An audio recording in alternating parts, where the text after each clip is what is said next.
Hello दोस्तों, आप सभी का स्वागत है विशेष फिजिक्स के ऑनलाइन क्लास में। तो आज अपनी क्वांटम मैकेनिक्स का लास्ट टॉपिक है जिसका नाम है, आपके पास स्पेक्ट्रोस्कोपी चल रही थी अपनी।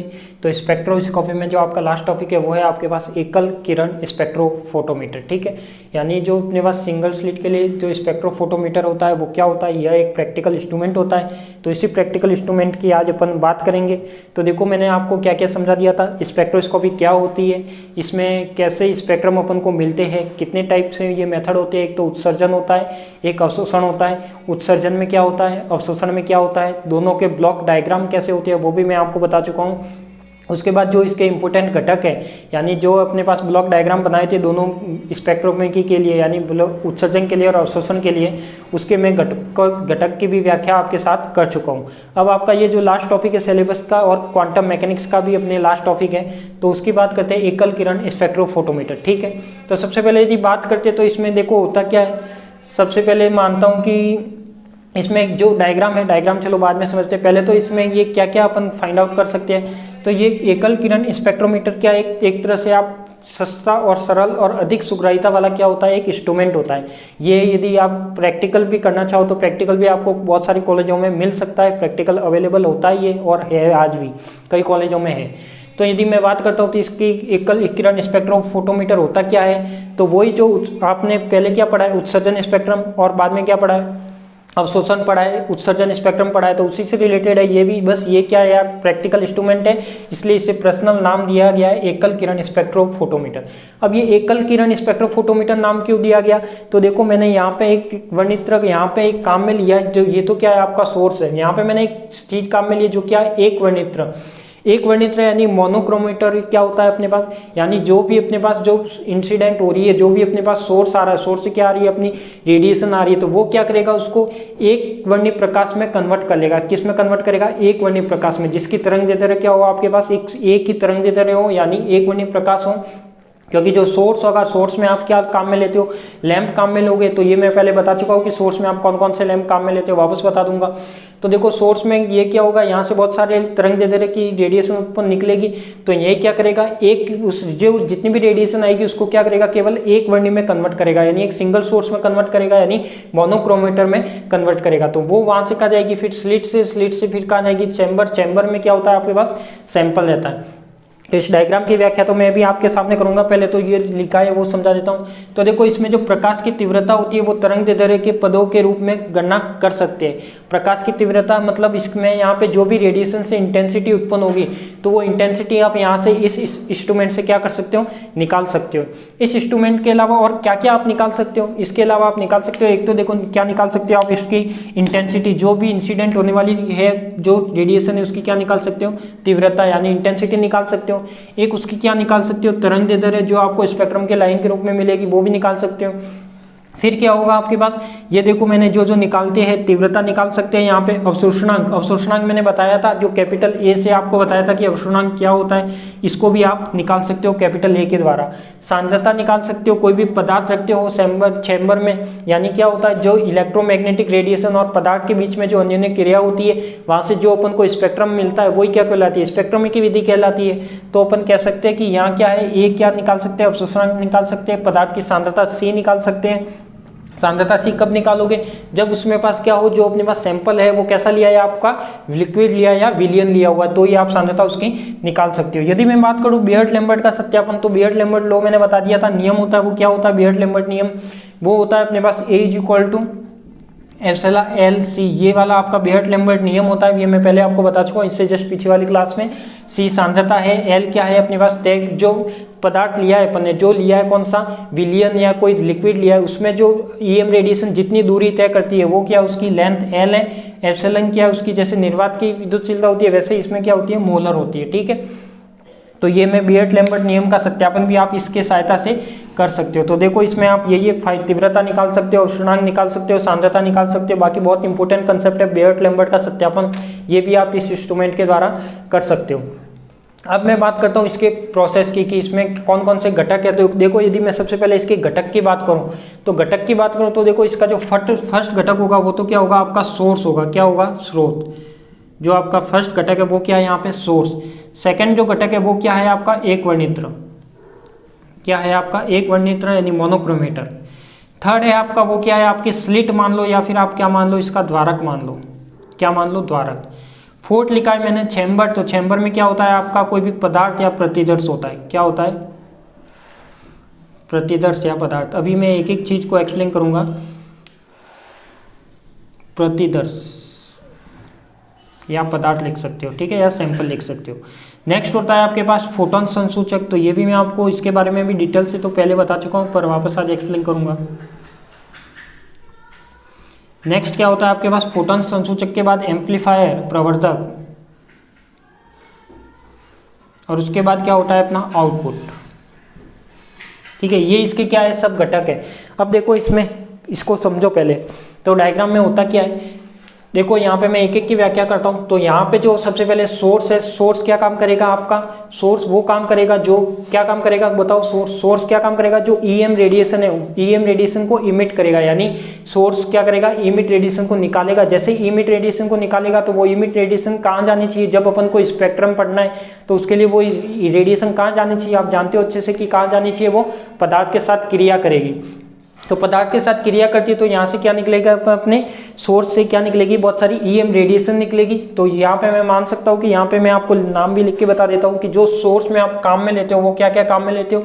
एक तो टंगस्टन फिलामेंट लैंप काम में लेते हो, कौन सा, टंगस्टन फिलामेंट लैंप। वैसे तो आपको मैं ये सब बता चुका हूँ तो भी आज वापस बता रहा हूँ। सेकेंड है आपके पास hydrogen gas lamp, hydrogen gas lamp. फिर थर्ड है आपका deuterium lamp, deuterium lamp. Fourth है आपका लेजर, ठीक है। तो देखो जब ये इंस्ट्रूमेंट है इसमें आप ये इस तरीके से सोर्स काम में ले सकते हो। तो ये सब सोर्स क्या करते हैं, एक तो इसकी यदि मैं सोर्स की लिमिट बताऊं या कंडीशन बताना चाहूं तो एक तो इसमें जो भी सोर्स होना चाहिए वो क्या होना चाहिए, आपके पास स्थायी होना चाहिए। और सोर्स ऐसा काम में लेना है जो क्या करे, सतत रूप से ईएम रेडिएशन को बाहर निकाले। ऐसा नहीं है कि थोड़ी देर निकाली वापस हो तो स्टॉप हो गया, कुछ देर बाद वापस निकालेगा, तो ऐसे इसमें काम नहीं चलेगा। इसमें जो अपन को ईएम रेडिएशन चाहिए वो कैसे चाहिए, सतत रूप से चाहिए। जो प्रकाश चाहिए वो कैसा चाहिए, सतत रूप से चाहिए। तो यहाँ पे इस तरीके से इस इंस्ट्रूमेंट में ये अपन लैंप काम में ले सकते हैं। इसकी कंडीशन देखें तो क्या होगी, इसकी कंडीशन वही होगी, ये लैंप क्या होना चाहिए, स्थायी होना चाहिए। इसको आप बार बार आगे पीछे ना करें, वो ज़्यादा बेटर रहेगा। और इसमें क्या कर सकते हैं अपन, इसमें जो इसकी जो ईएम रेडिएशन की निकलने की क्षमता है वो क्या है, सतत होनी चाहिए। ये दो कंडीशन किसकी है, इसकी सोर्स की है। ये मैं आपको जब मैंने सोर्स और इसके घटक लिखवाए थे एक्सप्लेन करके, तो वहाँ मैं आपको लिखवा भी चुका हूँ। अब बात करते हैं इसके सेकंड पोर्शन पे आते हैं। सेकंड है आपका एक वर्णित्र मोनोक्रोमीटर। मोनोक्रोमीटर क्या होता है, जैसे मान लिया कि आपके पास कोई सा भी लैंप ले लिया, यहाँ से ये क्या करेगा, बहुत सारी ईएम रेडिएशन निकालेगा। जब ईएम रेडिएशन निकालेगा तो ये क्या काम करता है, ये उसको एक ही तरंग दे देने वाले में कन्वर्ट करता है। मोनोक्रोमीटर का मीनिंग वही होता है कि अपने पास क्या होता है, एक वर्णीय प्रकाश में वो उसको क्या करता है, कन्वर्ट करता है। मान लिया कि यहाँ से 2-3 तरंग दे रहे कि आपके पास लाइटें आ रही है, तो वो क्या करेगा, उसको एक ही तरंग दे रहे कि में कन्वर्ट करेगा, यानी मोनोक्रोमीटर में कन्वर्ट करेगा। ठीक है, तो ये अपना क्या हो गया, मोनोक्रोमीटर जो क्या करता है, एक वर्णीय प्रकाश को उत्पन्न करता है, यानी जितनी भी लाइट आ रही थी उसको सब में किस में कन्वर्ट कर दिया, मोनोक्रोमीटर, एक वर्णीय प्रकाश में। उसके बाद बात करता हूं मैं, ये थर्ड क्या है आपकी स्लिट या फिर आप बोल सकते हो जिसे द्वारक। तो इसी को अपन क्या कहते हैं, स्लिट। तो ये स्लिट क्या काम करती है, जो भी अपने पास यहाँ से जो भी रेडिएशन या जो भी लाइट निकलेगी वो कहाँ जाएगी, आपकी स्लिट पे। स्लिट क्या काम करती है, वो स्लिट क्या करती है, जितने भी अपने पास जो लाइटें जा रही है वो सबको एकत्रित करके कहाँ भेजेगी, आपके चैम्बर पे। तो स्लिट का काम क्या हुआ, द्वारक का काम क्या हुआ, जितनी भी लाइट या जो सोर्स आ रही है, ईएम रेडिएशन आ रही है या लाइट आ रही है, उसको कहाँ भेजेगा, अपने पास चैम्बर में। अब ये चैम्बर क्या है, सैंपल होल्डर क्या है, तो देखते हैं सैम्बर क्या होता है, सैंपल होल्डर क्या होता है। तो सैंपल होल्डर की यदि मैं बात करूं तो इसमें क्या किया जाता है, किसी भी ईएम रेडिएशन को यदि पदार्थ के साथ क्रिया करवानी है तो अपन को पदार्थ चाहिए पहले। तो पदार्थ कहाँ रखोगे आप, तो पदार्थ जो रखने के लिए काम आता है वही क्या काम आता है, चैम्बर या सैंपल होल्डर काम आता है, जिसे बोलते हो आप, ये देखो 4.1 ने लगाया क्या, प्रतिदर्श। तो प्रतिदर्श को आप क्या बोलते हो, पदार्थ, या फिर आप बोल सकते हो नमूना, या बोल सकते हो आप मैटर। ठीक है, तो इस टाइप से यहाँ पे क्या करते हैं अपन, कोई भी पदार्थ रख लेते हैं इसके अंदर। तो ये जो ईएम रेडिएशन आ रही थी वो कहाँ जाएगा, इस चैम्बर में, और चैम्बर में वो क्या करेगा, पदार्थ के साथ कुछ क्रिया करेगा। अब जब पदार्थ के साथ ईएम रेडिएशन की क्रिया होती है तो आप जानते हो कि क्या क्या प्रोसेस होते हैं। या तो पदार्थ क्या करेगा, कुछ पोर्शन जो अपने पास रेडिएशन आ रही थी कुछ को तो ऑब्जर्व कर लेगा, यानी कुछ का क्या कर लेगा, अवशोषण कर लेगा, कुछ को वो पारगमित कर लेगा। और हो सकता है यदि आपके पास उत्सर्जन स्पेक्ट्रम विधि काम में लेते हो तो क्या करेगा, वो पदार्थ ही स्वयं क्या करेगा, विकिरणों को उत्सर्जित करेगा। पर यहाँ पे उत्सर्जन स्पेक्ट्रम का नहीं है, केवल अवशोषण स्पेक्ट्रम का ये इंस्ट्रूमेंट है। तो यहाँ पे क्या किया मैंने, पदार्थ रखा, ये ईएम रेडिएशन इस पदार्थ के संपर्क में आएगा तो क्या करेगा, कुछ भाग का तो वो क्या करेगा, रेडिएशन का अवशोषण कर लेगा और कुछ भाग को वो क्या करेगा, पारगमित करेगा। तो देखो कुछ भाग का तो अवशोषण कर लिया, अवशोषण करने के बाद वो पदार्थ के परमाणु होते हैं वो कहाँ जाते हैं, निम्न से हाई एक्साइटेड स्टेट यानी उच्च ऊर्जा स्तर में चले जाते हैं। ठीक है, तो यहाँ से क्या हुआ, जो रेडिएशन का पारगमन होगा, जो रेडिएशन का ट्रांसमिटेड होगा वो कहाँ जाएगा, आपका फोटोन डिटेक्टर में। यानी फोटोन डिटेक्टर क्या काम करता है, अब ये भी मैं आपको बता चुका हूँ कि फोटोन संसूचक क्या होता है। तो फोटोन संसूचक में आप कौन कौन से काम में लेते हो, डिटेक्टर में आप एक तो फोटोग्राफिक प्लेट काम में लेते हो, एक लेते हो आपके पास क्या काम में लेते हो, इलेक्ट्रॉन संवर्धन काम में लेते हो। ये भी मैं आपको फोटोन संसूचक जब इसके पीछे वाली क्लास हुई थी उसमें सभी घटक लिखवाए थे आपको थ्योरी में, तो मैं आपको बता चुका हूँ कि क्या क्या काम में लेते हो। तो जो सबसे ज्यादा यूज लिया जाता है वो क्या लिया जाता है, आपका फोटोन संसूचक के लिए। देखो संसूचक भी मैंने दो प्रकार के बताए थे, एक तो उष्मीय संसूचक, दूसरा बताया था फोटोन संसूचक। तो उष्मीय संसूचक तो ऐसे उसकी सुग्राहिता कम होती है इसलिए अपन काम में नहीं लेते, बाकी फोटोन संसूचक की क्या होती है, अपन काम में लेते हैं क्योंकि इसकी सुग्राहिता क्या होती है, ज़्यादा होती है और ये ठीक रहता है। तो फोटोन क्या करता है, ये अपने पास जो भी इमिट आ रही होगी, जो भी रेडिएशन आ रही है इस पदार्थ के ट्रांसमिटेड करके उसको वो क्या कर रहा है, डिटेक्ट कर रहा है, यानी उसके अंदर आने की खींच रहा है। यानी डिटेक्ट करने का मतलब क्या, उसको जो भी रेडिएशन आ रही है उसको ऑब्जर्व कर रहा है। अब यहाँ पे क्या हुआ, फोटोन संसूचक ने यहाँ से क्या किया, रेडिएशन को ऑब्जर्व कर लिया। अब ये क्या करेगा, यहाँ पे एम्पलीफाई करेगा। एम्पलीफाई करने का मीनिंग है, एम्पलीफाई किस लिए लगाया अपन ने, यहाँ पे क्या लगाया अपन ने, आउटपुट। आउटपुट में अपन ने पहले भी बताया था कि यहाँ पे क्या लगाते हैं आप, सीआरओ लगाते। तो सीआरओ मतलब जहाँ पे अपन को कोई स्पेक्ट्रम मिलता है या वेव मिलती है, आपने देखा होगा यदि प्रैक्टिकल में देखा है तो एक व्हाइट कलर सा बड़ा सा डिब्बा आता है, इसमें छोटी सी स्क्रीन आती है और उस स्क्रीन पे अपन ऐसे पेपर लगा के उस पर कुछ ग्राफ भी बनाते हैं। यदि हाफ वेव रेक्टिफायर आपने प्रैक्टिकल की है तो इस टाइप से अपन को आउटपुट लगाने के लिए उसके पहले क्या जोड़ना है अपन को, प्रवर्तक। प्रवर्तक क्या काम करेगा, जो भी यहाँ से आ रहा है सिग्नल को ट्रांसमिटेड करके कहाँ भेजेगा अपन को, आउटपुट में, और आउटपुट में अपन को क्या मिलेगा, इसका स्पेक्ट्रम मिलेगा। तो ये इसकी क्या होती है, कार्यविधि होती है, ये इसकी क्या होती है, वर्किंग होती है। तो देखो सैंपल हो गया, इसमें ये लैंप काम में ले सकते हो आप। जो एक वर्णित्र है, मोनोक्रोमीटर है, तो यहाँ पे आप प्रिज्म के रूप में काम में ले सकते हो। प्रिज्म क्या है आपका, एक वर्णित्र तो है, तो इसमें क्या कर सकते हो आप, वो एक ही लाइन में कन्वर्ट करता है। यदि 11th क्लास में ये प्रैक्टिकल किया है आपने तो आपको भी ध्यान होगा, ये वाला प्रैक्टिकल 11th में केवल प्रिज्म वाला। और बाकी है स्लिट, तो स्लिट क्या करेगा, जो भी लाइट या जो भी इंसिडेंट रेडिएशन आ रही है सबको एकत्रित करके कहाँ भेजेगा, पदार्थ पर। पदार्थ उसके साथ क्रिया करेगा, तो हो सकता है पदार्थ ऑब्जर्व कर ले, कुछ भाग तो क्या करेगा, अवशोषित करेगा, कुछ भाग क्या करेगा, उसको पारगमित करेगा। उसके बाद कहाँ आएगा आपका फोटोन संसूचक, तो ये रेडिएशन कहाँ जाएगी आपकी, फोटोन संसूचक में। तो फोटोन क्या करेगा, वो संसूचक करते हुए उसको करंट के रूप में दे सकता है कि ये कैसे जा सकती है। यानी इसको जब अपन ऑब्जर्व करेंगे तो इसको अपन करंट के रूप में भी ले सकते हैं, तीव्रता के रूप में भी ले सकते हैं। तो संसूचक मैंने कितने टाइप के बताए, दो टाइप के, फोटोन संसूचक, उसमें संसूचक। ज्यादातर काम में आने वाला कौन सा है, फोटोन संसूचक। इसमें जो काम में लिया जाता है वो भी ज्यादातर काम में लिया जाता है फोटोग्राफिक प्लेट, और फोटो सेल भी काम में लिया जाता है, और इलेक्ट्रॉन संवर्धन भी काम में लिया जाता है। पर ज्यादातर क्या काम आएगा, फोटोन क्या काम आएगा, फोटोग्राफिक प्लेट। चैम्बर है, तो चैम्बर में मैंने पदार्थ बताया था कि पदार्थ कौन कौन से यूज ले सकते हो। एक तो बताया था मैंने SiO2 ले सकते हो, एक पायरेक्स ले सकते हो। क्या, पायरेक्स मैंने लिख के भी बताया था पहले आपको, जब ये, क्योंकि ये सब चीज़ मैं पहले आपको समझा चुका हूँ। पायरेक्स, ठीक है, एक मृदु ग्लास, ये सब क्या अपने पास पदार्थ होते हैं या नमूने होते हैं। और SiO2, तो इस तरह से आप कोई भी पदार्थ भी काम में ले सकते हो। तो ये इतने टाइप के पदार्थ होते हैं वो काम में ले सकते हो। तो उसके बाद इसमें और कुछ होता नहीं है, तो जितने टाइप के होते हैं वो मैंने सब आपको नाम बोल के बता दिए। अब इसमें देखो अपने पास अवशोषणांक बताया था, अवशोषणांक बताया था मैंने, अवशोषण स्पेक्ट्रोमेट्री के आपने मेथड पढ़ा है, उसमें मैंने बताया था कि अवशोषणांक क्या होता है। तो देखो मैंने यहाँ पे अवशोषणांक का फॉर्मूला लिखा है, वहाँ पे अपन ने क्या लिखा था, शक्ति की टर्म में लिखा था, यहाँ पे मैं लिख रहा हूँ इंटेंसिटी की टर्म में। अब ये वर्किंग कैसे करेंगे, कैसे वर्क करेगा वो तो मैंने आपको बता दिया। अब मैं क्या करूंगा, इसमें मैं एक बार तो क्या करता हूँ, पदार्थ को हटा देता हूँ, एक बार क्या करता हूँ, पदार्थ को रखता हूँ। यदि मैं यहाँ से पदार्थ को हटाता हूँ तो एक बार मैं क्या करता हूँ, ये जो चैम्बर था यहाँ से मैंने इसको हटा दिया। जब ये वाला हटेगा तो यहाँ से जो सोर्स था वो कहाँ जाएगा, यहाँ पे, यहाँ से वो एक वर्णी में कन्वर्ट होगा, एक वर्णी में कन्वर्ट होकर कहाँ जाएगा, स्लिट पे। स्लिट से डायरेक्ट कहाँ जाएगा, वो फोटोन पे, यानी उसके बीच में कोई भी पदार्थ नहीं है, ठीक है, तो वो कहाँ जाएगा, फोटोन पे। और फोटोन के जाने के बाद अपन उसको ऑब्जर्व करके क्या निकालेंगे, उसकी इंटेंसिटी निकालेंगे। तो यदि पदार्थ रखा हुआ है तो उसकी इंटेंसिटी मान ली कि क्या है आपके पास, आई है, तो वो मान लिया आई।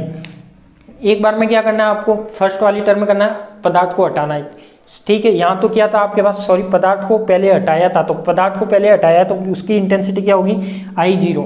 फिर दूसरी बार में मैं क्या करता हूँ, तो दूसरी बार में मैंने फर्स्ट में तो क्या किया, पदार्थ को हटा दिया, यहाँ से लाइट आई, एक वर्णी रेडिएशन में कन्वर्ट हुई, वो कहाँ गई, स्लिट पे, स्लिट से डायरेक्ट कहाँ गई, फोटोन डिटेक्टर पे, ठीक है, यानी डिटेक्टर पे जाके ऑब्जर्व हुई, वहाँ से अपनी इंटेंसिटी निकली बिना पदार्थ की, I0।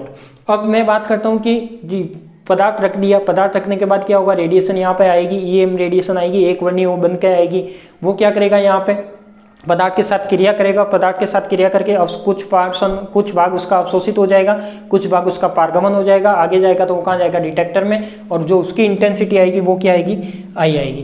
क्या आप बता सकते हो कि पदार्थ में किसकी इंटेंसिटी ज़्यादा होगी, इन दोनों में से क्या बता सकते हो क्या कि किसकी इंटेंसिटी ज़्यादा होगी। एक बार मैंने पदार्थ रखा है, एक बार पदार्थ नहीं रखा, तो उसके लिए क्या हो जाएगा आपके पास, आप भी जानते हो कि जब कोई बिना पदार्थ की इंटेंसिटी होगी, यानी ये का जा रहा है डायरेक्ट इसमें जा रहा है, तो इंटेंसिटी किसकी ज़्यादा होनी चाहिए अपने पास, बिना पदार्थ वाले की ज़्यादा होनी चाहिए, यानी किसकी ज़्यादा होनी चाहिए, I0 की। तो इसके लिए देखो मैंने बताया था कि जो अवशोषणांक होता है वो क्या होता है, वो मैंने बताया था कि -log10 I/में। ये मैंने किस रूप में लिखा है, किस रूप में लिखा है, इंटेंसिटी के रूप में। ये आई करंट नहीं है, ये ध्यान रखना, ये क्या है आपकी इंटेंसिटी, आई है, तीव्रता है, ठीक है, क्या है आपकी तीव्रता है। और यदि आप इसको बियर्ड लैम्बर्ट फॉर्मूले से निकालना चाहो तो आप इस फॉर्मूले से भी निकाल सकते हो, T = α L C की नाम से भी आएगा, ठीक है, C आएगा। वैसे बियर्ड लैम्बर्ट का इसमें जरूरत नहीं पड़ेगी, ये तो केवल आप सत्यापन कर सकते हो, इसको तो मैं हटा देता हूँ यहाँ से। तो इसमें जो जरूरत होगी वो किसकी होगी, अवशोषणांक की होगी, तो अवशोषणांक आप इस तरीके से निकाल सकते हो। और इसमें कुछ ऐसा है नहीं, अब मैं आपको इसको थ्योरी में लिखा देता हूँ, समझ में तो आ ही गया होगा आपका। पूरा दो प्रोसेस करने हैं, एक बार पदार्थ को हटा के तीव्रता का मापन करना है, दूसरी बार पदार्थ को रख के तीव्रता का मापन करना है। फिर इस यहाँ से आप अवशोषणांक निकाल सकते हो, तीव्रता निकाल सकते हो, सांद्रता निकाल सकते हो, बियर्ड लैम्बर्ट का सत्यापन कर सकते हो, ठीक है। तो लिखिए, अब इसके थ्योरी लिख लीजिए। पहले तो इसका डायग्राम बना दो आप, सबसे पहले ये डायग्राम बना दो, लिखना कुछ भी नहीं है, सब कुछ मैं लिखाऊंगा, आप डायग्राम बनाओ केवल।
बना दिया डायग्राम।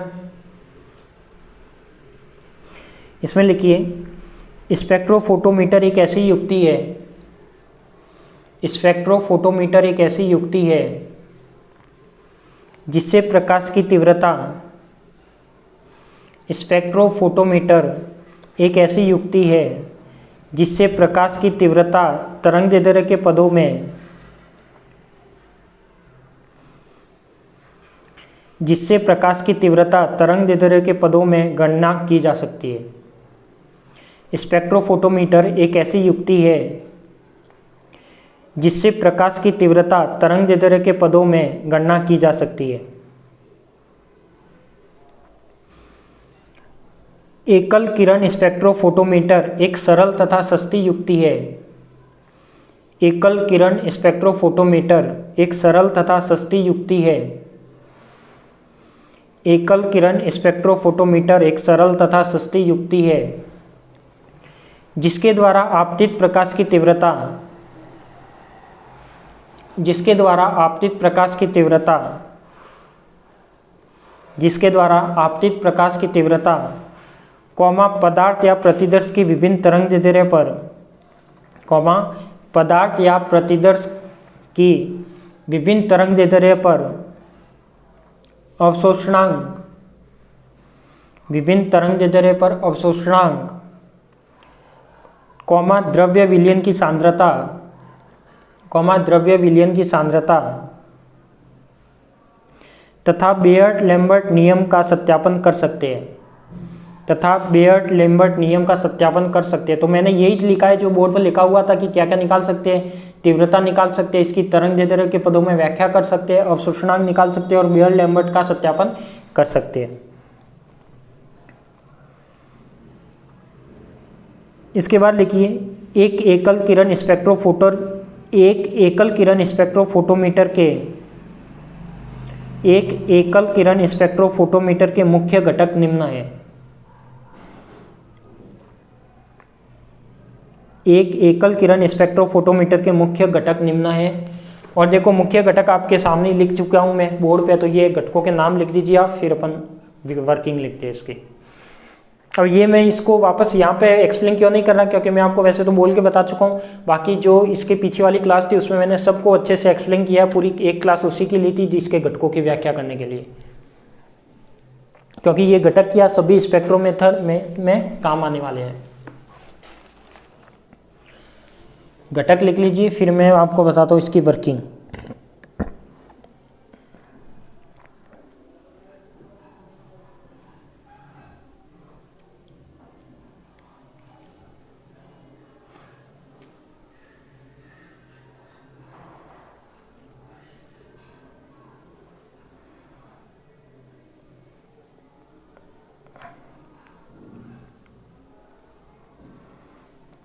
लिखिए कार्यप्रणाली या वर्किंग।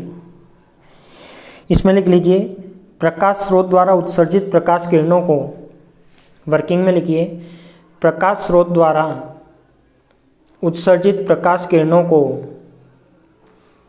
प्रकाश स्रोत द्वारा उत्सर्जित प्रकाश किरणों को एक वर्णित्र से गुजारा जाता है।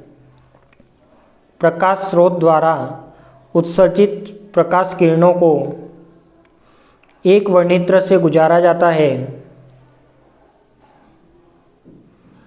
प्रकाश स्रोत द्वारा उत्सर्जित प्रकाश किरणों को एक वर्णित्र से गुजारा जाता है। तो एक वर्णित्र से प्राप्त एक वर्णीय प्रकाश को, तो एक वर्णित्र से प्राप्त एक वर्णीय प्रकाश को, एक वर्णित्र से प्राप्त एक वर्णीय प्रकाश को सूक्ष्म द्वारक की सहायता से, सूक्ष्म द्वारक की सहायता से, सूक्ष्म द्वारक की सहायता से, सूक्ष्म द्वारक की सहायता से प्रतिदर्श कक्ष में रखे, प्रतिदर्श कक्ष में रखे, प्रतिदर्श कक्ष में रखे पदार्थ से गुजारा जाता है, या चैम्बर में रखे पदार्थ से गुजारा जाता है, ऐसे भी लिख सकते हो कि चैम्बर में रखे पदार्थ से गुजारा जाता है, जिससे पदार्थ कुछ एक वर्णीय प्रकाश अवशोषित कर लेता है, जिससे पदार्थ कुछ एक वर्णीय प्रकाश अवशोषित कर लेता है, जिससे पदार्थ कुछ एक वर्णीय प्रकाश अवशोषित कर लेता है तथा शेष प्रकाश किरणें पारगमित हो जाती है, तथा शेष प्रकाश किरणें पारगमित हो जाती है, ट्रांसमिटेड, पारगमित मतलब ट्रांसमिटेड, तथा शेष प्रकाश किरणें पारगमित हो जाती है जो फोटॉन संसूचक द्वारा एकत्रित कर ली जाती है, जो फोटॉन संसूचक द्वारा एकत्रित कर ली जाती है, जो फोटॉन संसूचक द्वारा एकत्रित कर ली जाती है।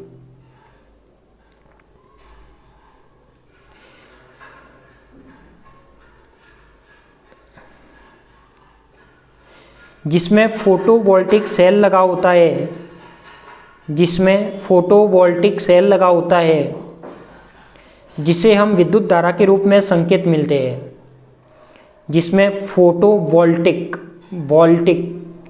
जिसमें फोटोवोल्टिक सेल लगा होता है, जिससे हम विद्युत धारा के रूप में संकेत प्राप्त करते हैं, जिसका प्रवर्धक की सहायता से प्रवर्धन कर लिया जाता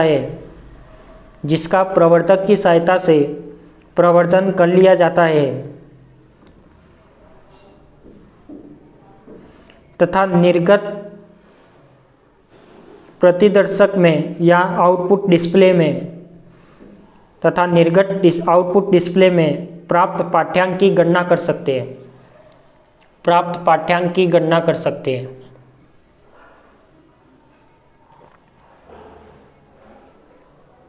फिर नई लाइन से लिखना कि एकल किरण स्पेक्ट्रोफोटोमीटर में सर्वप्रथम प्रकाश स्रोत से उत्सर्जित प्रकाश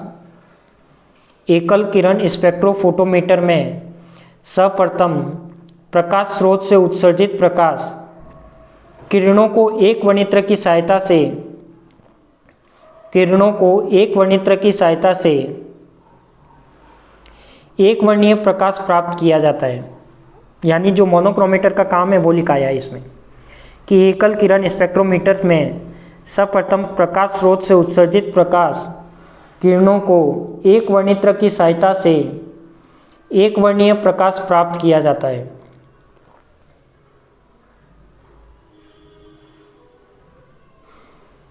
फिर इसमें नीचे लगाना फर्स्ट पॉइंट,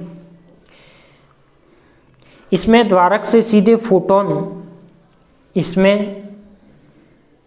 फर्स्ट पॉइंट में लिखना कि द्वारक से सीधे फोटोन संसूचक पर आपतित करवाया जाता है,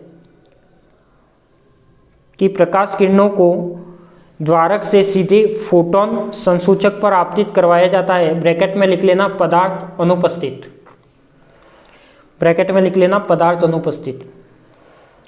द्वारक से सीधे फोटोन संसूचक पर आपतित करवाया जाता है, ब्रैकेट में लिख लेना पदार्थ अनुपस्थित। इस स्थिति में सैंपल को हटा लेते हैं,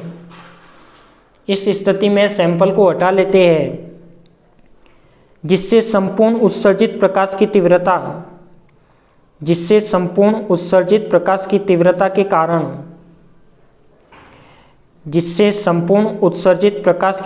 के कारण संसूचक द्वारा संकेत प्राप्त होते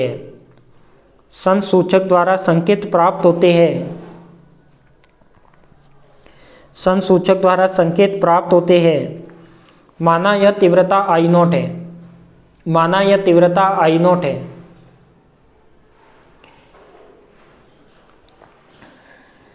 फिर दूसरा पॉइंट लगाओ इसमें। अब चैम्बर में पदार्थ को सावधानी पूर्वक रखा जाता है। अब चैम्बर में या प्रतिदर्शक में पदार्थ को सावधानी पूर्वक रखा जाता है। अब आपतित एक वर्णीय प्रकाश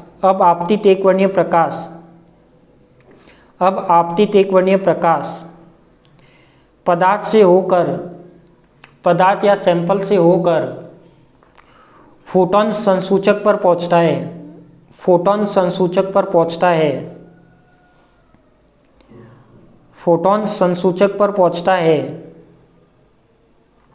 जिससे प्रकाश स्रोत द्वारा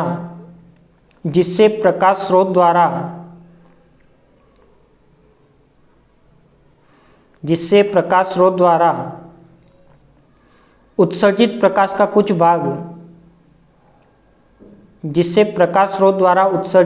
का कुछ भाग सैंपल द्वारा अवशोषित कर लिया जाता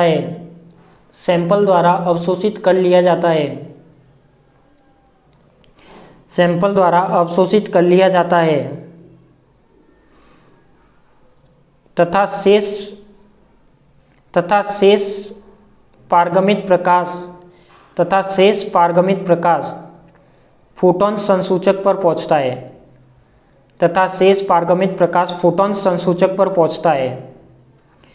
जिसका मापन कर लिया जाता है।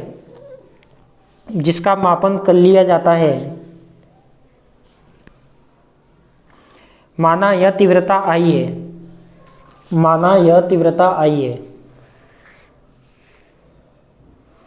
माना यह तीव्रता आई है, अतः इसका अवशोषणांक निम्न होगा, अतः इसका अवशोषणांक निम्न होगा।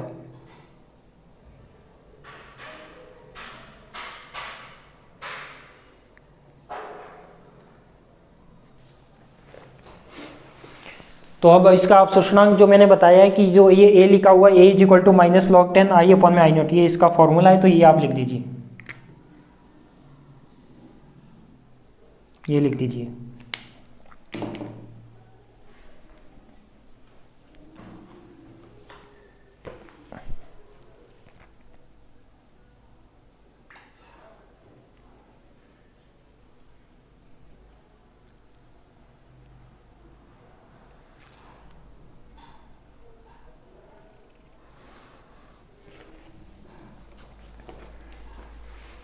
अब इसके लगाइए कि स्पेक्ट्रोफोटोमीटर के उपयोग, स्पेक्ट्रोफोटोमीटर के उपयोग लगाइए, इसके स्पेक्ट्रोफोटोमीटर के उपयोग। इसमें लिख लीजिए, उपयोग भी मैं आपको बता चुका हूं कि क्या क्या होते हैं। तो फर्स्ट लिखिए कि इसमें कार्बनिक यौगिकों की पहचान, इसमें कार्बनिक यौगिकों की पहचान कर सकते हैं, इसमें कार्बनिक यौगिकों की पहचान कर सकते हैं। कौन से कार्बनिक यौगिक? वो कार्बनिक यौगिक जो क्या करते हैं, यहाँ पे पदार्थ में काम में ले जाते हैं, यानी जो पदार्थ में आपके पास जो यौगिक काम में लेते हैं उनकी अपन पहचान कर सकते हैं इस मेथड के द्वारा। दूसरा लिखिए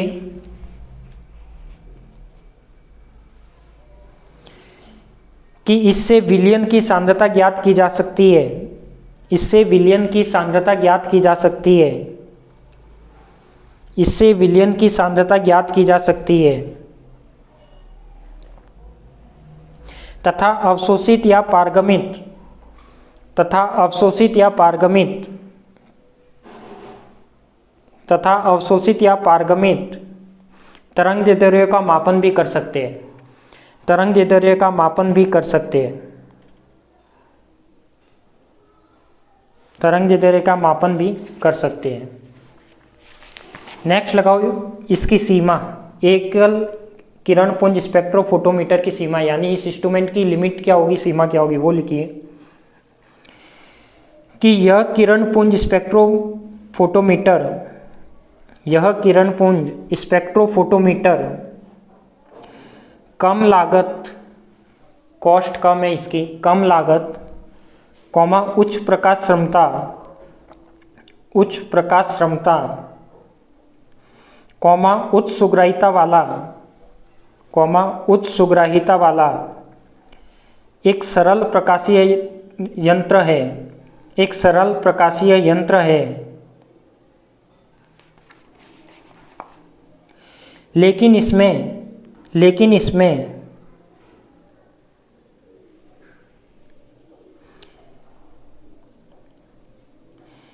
इसमें मापन दो प्रकार से करने पड़ते हैं, लेकिन इसमें मापन दो प्रकार से करने पड़ते हैं, एक बिना पदार्थ के दूसरा पदार्थ रखकर, लेकिन इसमें मापन दो प्रकार से करने पड़ते हैं, एक बिना पदार्थ के दूसरा पदार्थ रखकर, जिसमें समय अधिक लगता है, जिसमें समय अधिक लगता है, जिसमें समय अधिक लगता है, और मापन में लगने वाले समय अंतराल में, और मापन में लगने वाले समय अंतराल में स्रोत और संसूचक की सीमित स्थिरता के कारण, स्रोत और संसूचक की सीमित स्थिरता के कारण समस्याएं और त्रुटियां उत्पन्न हो सकती है, समस्याएं और त्रुटियां उत्पन्न हो सकती है।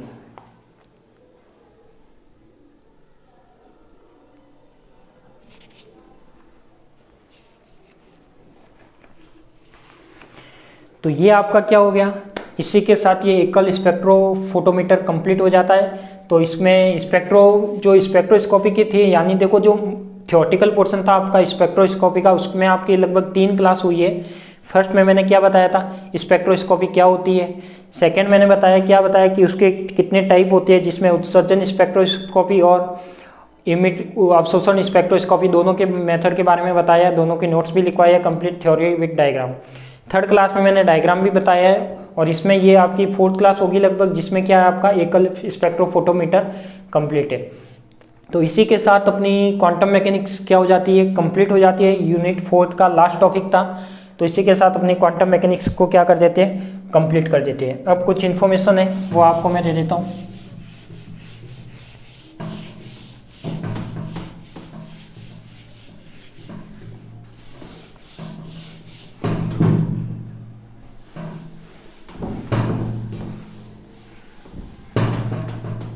देखो लगभग अपनी ये भी बहुत अच्छी बात है कि अपने पास सेकेंड ईयर की मैथमेटिकल फिजिक्स चल रही है, और थर्ड ईयर की क्या चल रही है, अपनी क्वांटम मैकेनिक्स पूरी हो रही है, सेकेंड ईयर की मैथमेटिकल फिजिक्स पूरी हो रही है। तो उसमें अपने जो वीडियो की संख्या है लगभग 100 से ऊपर भी जा चुकी है, लगभग 100 के एवरेज हो गई है, यानी 100 वीडियो अपने पास एप्लीकेशन के अंदर कंप्लीट हो गए हैं। अब उसमें बाद अपन जो थर्ड ईयर की बुक स्टार्ट करने जा रहे हैं वो जा रहे हैं अपन कौन सी, थर्ड ईयर की जो बुक स्टार्ट करेंगे वो है सॉलिड स्टेट। कौन सी है आपके पास, सॉलिड स्टेट। बिल्कुल टाइम पे आपका कोर्स पूरा कराएंगे, दिक्कत किसी को नहीं आएगी। आपके एग्जाम से पहले कोर्स पूरा हो जाएगा, फिर आप एग्जाम में चाहे कितनी बार भी रिवाइज करना चाहो कर सकती हो, वीडियो को देखकर या आपके नोट्स की सहायता से। तो इसके बाद जो अपन बुक स्टार्ट करने जा रहे हैं वो कौन सी करने जा रहे हैं, सॉलिड स्टेट। तो देखो सॉलिड स्टेट अपना जो टारगेट है वो कंप्लीट है 1 मंथ का। कितना टारगेट है, 1 मंथ का। कोशिश यही करूंगा कि 1 मंथ में आपकी सॉलिड क्या हो जाएगी, कंप्लीट हो जाएगी। मेरा टारगेट यही है कि इसको 1 मंथ में अपन कंप्लीट करेंगे चारों यूनिट को। देखो क्लास ऑफलाइन क्लास में तो पॉसिबल नहीं होता एक मंथ में करना, बाकी मैं आपको यहाँ पे ऑनलाइन में कंप्लीट आपको चाहे वीडियो को थोड़ा लेंथी करके भी आपको 1 मंथ में कंप्लीट करा दूंगा ऑलमोस्ट, ये मेरा टारगेट है। अब अपन बात करते हैं क्वांटम की। तो देखो क्वांटम में अपने पास सबसे लेंथी बुक क्वांटम मैकेनिक्स मानी जाती है आपके थर्ड ईयर की में। न्यूक्लियर भी नहीं मानी जाती, सॉलिड भी नहीं मानते, पर क्वांटम मैकेनिक्स के डेरिवेशन बहुत लेंथी है, बहुत ज़्यादा कैलकुलेशन है।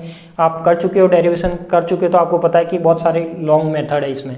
तो क्वांटम मैकेनिक्स मेन लॉन्ग किताब थी, बाकी ये अब ज़्यादा बड़ी नहीं है। सॉलिड स्टेट ठीक है, फिर न्यूक्लियर फिजिक्स है वो भी ठीक है। वैसे तो न्यूक्लियर फिजिक्स आप यूट्यूब से भी पढ़ सकते हो, मैंने लगभग 2 से 3 यूनिट न्यूक्लियर फिजिक्स की आपके यूट्यूब में बिल्कुल फ्री ऑफ कॉस्ट में डाल रखी है, आप वहाँ से पढ़ सकते हो, विथ नोट्स डाल रखी है, ठीक है। अब यहाँ पे मैंने जो देखो ये जो प्रोसेस था अपना कंप्लीट एप्लीकेशन में, इसी प्रोसेस से मैंने लिखवाया है, इसी प्रोसेस से मैंने आपको समझाया है, और इसी से कंप्लीट मैंने आपको डेरिवेशन करवाया है। तो मैं आशा करता हूँ कि आपके पास जो भी नोट्स लिखे हुए हैं वो लगभग अच्छे से नोट्स बन गए होंगे। जो क्वांटम मैकेनिक्स बुक कंप्लीट हुई है उसमें आपके नोट्स अच्छे से बन गए होंगे। और यदि कोई ऐसा स्टूडेंट है जो चाहता है कि अपने पास हम काफ़ी लेट हो गए, तो कोई बात नहीं, आप काफ़ी लेट नहीं हो, अभी भी टाइम है, आप नए स्टूडेंट हो तो ज्वाइन कर सकते हो, ज़्यादा दिक्कत वाली बात नहीं है। क्वांटम मैकेनिक्स पूरी हो चुकी है, बस आपको कवर अप करना थोड़ा जल्दी होगा, क्योंकि आपकी एग्ज़ाम अभी तक कोई डेट तो बताई नहीं गई, बट हम अप्रैल में लेकर चल रहे हैं कि आपकी एग्ज़ाम लगभग अप्रैल में हो सकती है, संभावना अप्रैल की है, क्योंकि ज़्यादा लेट भी नहीं करेंगे, ज़्यादा पहले भी नहीं करेंगे, तो अप्रैल तक मान सकते हैं कि आपकी बीएससी वालों की एग्ज़ाम होगी, और बीएड की तो शायद हो सकती है मई जून में जाएगी, ठीक है। तो बीएड बीएससी की एग्ज़ाम में अप्रैल में मान के चल रहा हूँ, उसके अकॉर्डिंग कोर्स लेके चल रहा हूँ, तो लगभग आपका कोर्स करा देंगे। तो जो भी नए स्टूडेंट है यदि ज्वाइन होना चाहते हैं, वो किसी को, बहुत सारे स्टूडेंट ऐसे भी थे जिनको बारे में इस ऐप का पता ही नहीं था, तो जिसको नहीं पता है तो वो आप इस ऐप, मेरा नंबर ये दे रखा है मैंने 7877763122, ये अपना इसी क्लास का व्हाट्सअप नंबर है, आप इस पर मैसेज कर सकते हो, कुछ भी पूछना हो तो पूछ सकते हो। जो नए स्टूडेंट है, जो पुराने हैं उनको तो पता है, जो नए जुड़ेंगे तो वो जुड़ सकते हो। तो ये अपन बुक स्टार्ट करेंगे कौन सी, सॉलिड स्टेट, 1 मंथ में इसको पूरा करेंगे। उसके बाद अपन को क्या करना है, सॉलिड स्टेट के भी मैं कंप्लीट नोट्स आपको लिखाऊंगा।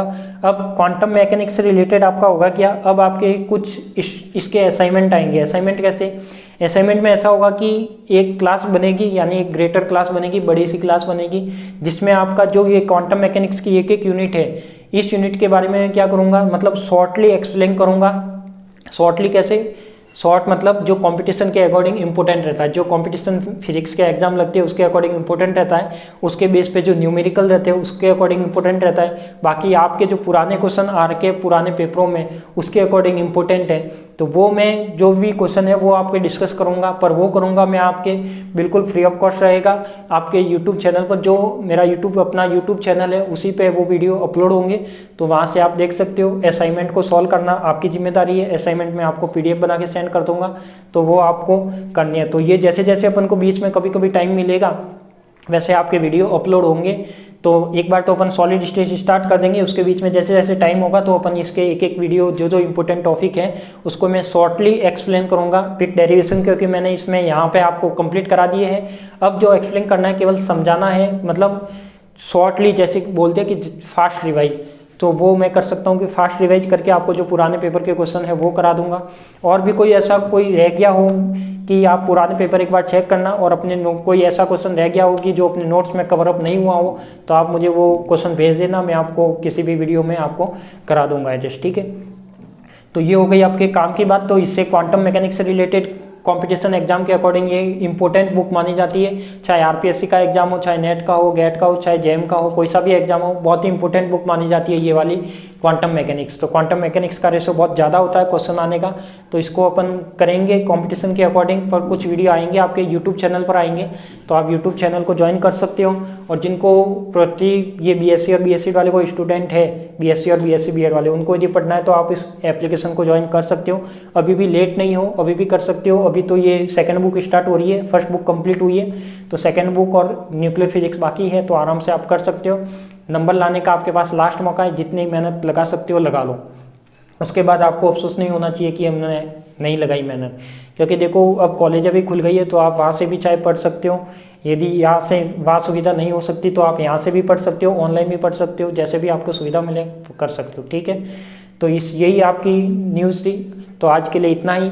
अब अपन मिलेंगे, आज हो रही है अपनी 22-23 तारीख, तो लगभग 25 तारीख के समथिंग, यानी आज से 2 दिन के बाद, मान लो 25 या 26 तारीख, 25 या 26 जनवरी के दिन आपकी जो ये बुक है सॉलिड स्टेट, अपन क्या करेंगे, इसको स्टार्ट करेंगे। तो 25 जनवरी से 25 कितनी फरवरी तक लगभग अपन मान सकते हैं कि इसका टारगेट रहेगा पूरा कराने का।